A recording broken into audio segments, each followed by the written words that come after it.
Mau direkod kapan? Assalamualaikum warahmatullahi wabarakatuh. Salam sejahtera bagi kita semua.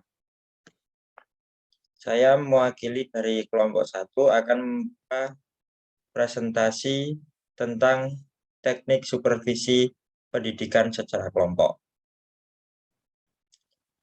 Kelompok 1 ini terdiri dari saya, Alvin Fahmi Adini, kemudian ada Arumia Fairuz, kemudian ada Beatrice Alvira, ada Betty Steve, ada Puri Wardah, ada Dharma Teja, dan yang terakhir ada Desi Fitri.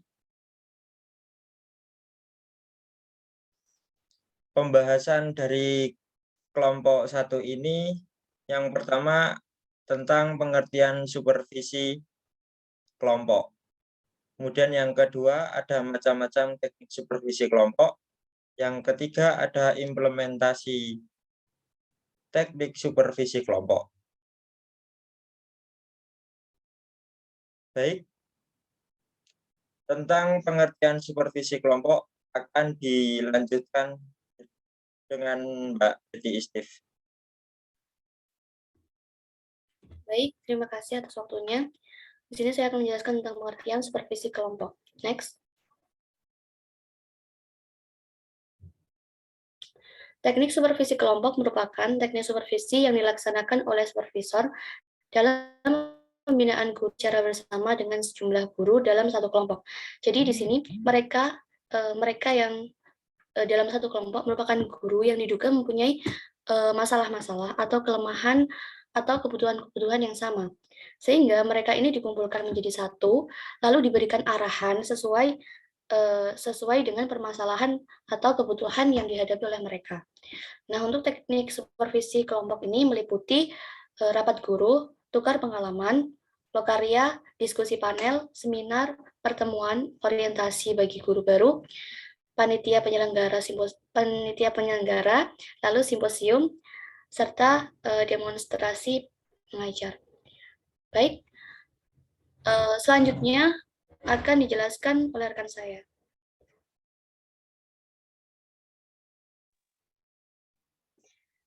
Oke, saya akan melanjutkan presentasi sebelumnya. Kemudian yang kedua adalah macam-macam teknik supervisi kelompok.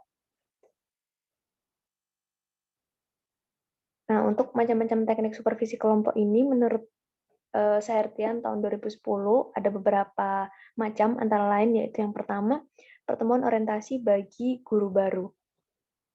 Nah, untuk pertemuan orientasi bagi guru baru ini dilaksanakan oleh supervisor kepada guru baru yang ada dalam sekolah tersebut untuk memberi gambaran bagaimana kegiatan pembelajaran yang sudah ada. Maksud dari pertemuan ini dimaksudkan agar si guru baru tersebut mengetahui bagaimana tipe-tipe model pembelajaran serta bagaimana upaya yang dapat dilakukan untuk meningkatkan proses belajar dan mengajar.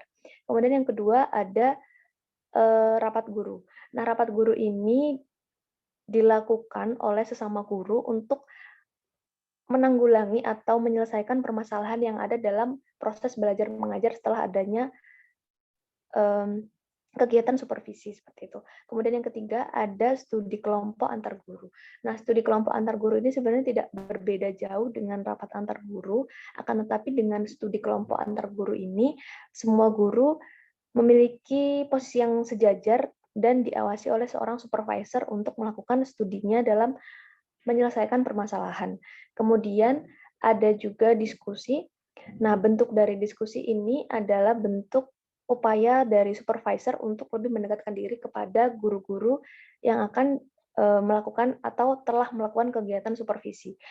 Tujuan dari diskusi ini adalah agar permasalahan yang terdapat dalam proses pendidikan tersebut atau pembelajarannya bisa lebih teratasi dengan pendekatan yang lebih dalam antar supervisor dan guru-guru tersebut. Kemudian ada juga workshop. Nah, workshop ini sendiri dalam prosesnya seorang supervisor bertindak sebagai fasilitator, dalam artian supervisor ini akan memberikan arahan-arahan kepada guru-guru yang dikumpulkan menjadi satu dalam proses workshop tersebut. Baik, untuk selanjutnya akan dijelaskan oleh rekan saya. Baik, terima kasih atas waktunya. Saya akan melanjutkan macam-macam teknik supervisi kelompok. Itu ada tukar-menukar pengalaman atau sharing of experience. Itu adalah suatu teknik perjumpaan di mana antar guru itu saling tukar-menukar pengalaman, saling memberi dan menerima, saling belajar satu sama lainnya untuk memperoleh pengalaman-pengalaman baru yang bermanfaat untuk tugas mereka. Jadi semisal ada guru yang habis saja mendapatkan pelatihan untuk peningkatan kemampuan mengajar. Nah, misal seperti pelatihan cara membuat silabus atau cara membuat RPP. Nah, nanti guru yang sudah mendapatkan pelatihan tersebut berbagi pengalaman kepada guru yang belum mendapatkan pelatihan tersebut. Jadi diharapkan guru yang belum mendapatkan pelatihan itu mendapatkan pengalaman baru. Kemudian melalui program tukar-menukar pengalaman ini, pengawas sekolah dan kepala sekolah juga akan mendapatkan pengetahuan dan dapat menyusun program baru yang berkaitan dengan pengalaman yang baru dipertukarkan.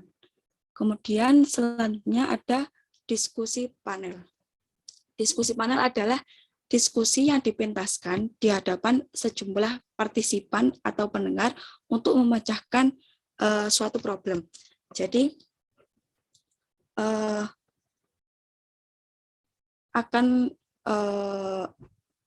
jadi ada perkumpulan partisipan dan akan dikasihkan suatu problem untuk dipecahkan problem tersebut. Nah, peserta yang biasanya terlibat dalam diskusi panel ini terdiri dari panelis, yaitu orang yang ahli dalam bidang yang didiskusikan. Kemudian ada moderator. Moderator ini bertugas untuk mengarahkan. Ada expert, itu tenaga ahli atau manusia sumber.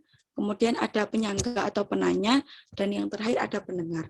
Nah, nanti diskusi panel ini diselenggarakan sesuai dengan arahan dari moderator.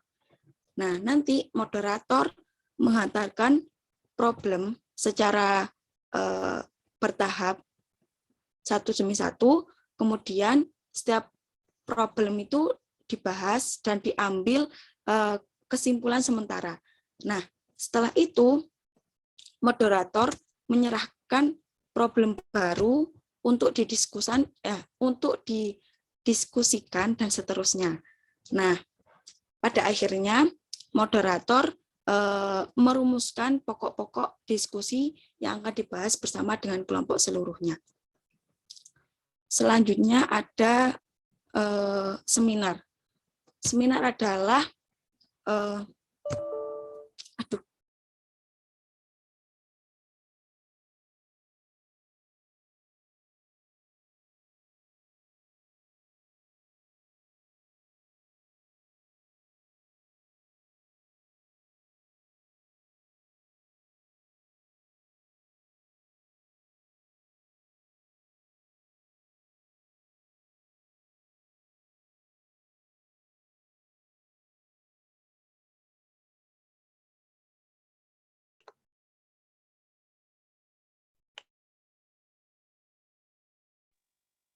Baik, kita akan lanjut ke pembahasan selanjutnya. Next slide. Yaitu tentang implementasi teknik supervisi kelompok. Lanjut. Menurut Suharman, seseorang akan berkembang dalam pekerjaannya apabila ia diberi kesempatan untuk mengembangkan inisiatif dan kreativitasnya. Diberi tanggung jawab untuk memenuhi kebutuhannya sendiri, bertindak dan bekerja atas dasar keputusan rasional yang dibuatnya sendiri. Sehingga individu akan mendapat kesempatan yang banyak dalam mengembangkan potensinya. Berdasar pada konsep ini, dikembangkanlah implementasi dari supervisi pendidikan dengan kegiatan kelompok melalui wadah-wadah pembinaan profesional seperti kelompok kerja pendidik sekolah, dan kelompok kerja kepala sekolah yang tergabung dalam gugus sekolah. Seperti itu. Terima kasih. Lanjut kepada teman saya. Silakan.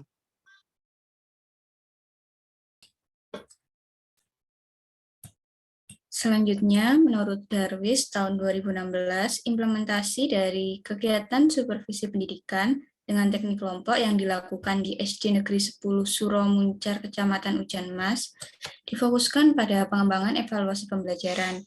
Teknik supervisi kelompok dilakukan dengan 3 tahapan, yaitu tahap pertama ada tahap pemberian konsep, yang kedua ada tahap observasi dan pelatihan, dan tahap ketiga ada tahap evaluasi dan problem solving.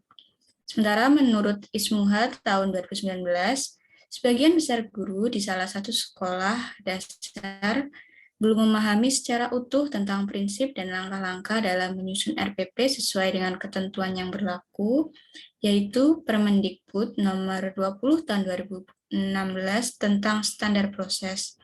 Meskipun telah mengikuti pelatihan tentang pengembangan RPP sebagai usaha dalam mengatasi masalah tersebut, maka pihak sekolah mengadakan supervisi dengan teknik kelompok melalui workshop atau lokakarya yang melibatkan kepala sekolah, wakil kepala sekolah, dan atau perwakilan komite. Sekian presentasi dari kelompok 1. Apabila ada kurang lebihnya, kami mohon maaf. Wassalamualaikum warahmatullahi wabarakatuh.